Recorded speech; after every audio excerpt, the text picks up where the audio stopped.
1996 yıl. Atamın bizge ul toy bergen ulağı. 115 kilo ulak buna. Saymala, Noke rayonu Saymala ayılından Sultan Palvan.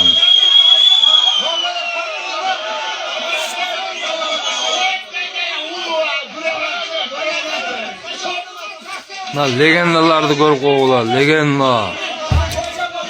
Legendarlı palvanlar.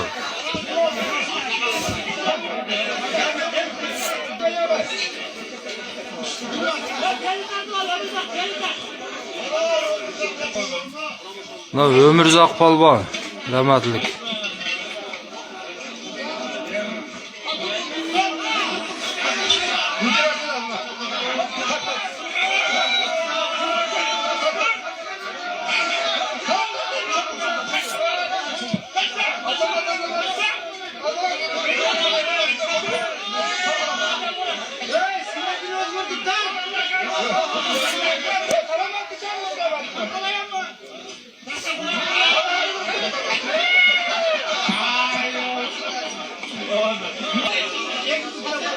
Amra Kulub Süyün palvan, Süyün aka.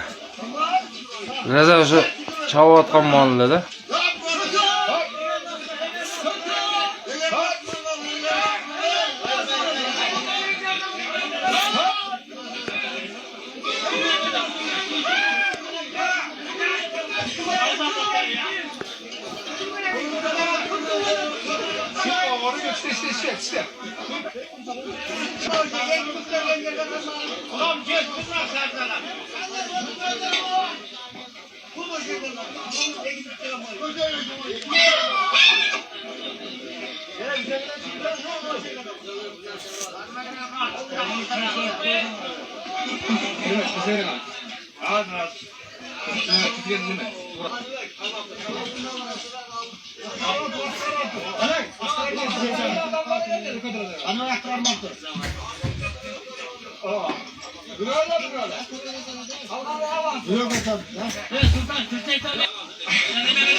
Kazberge.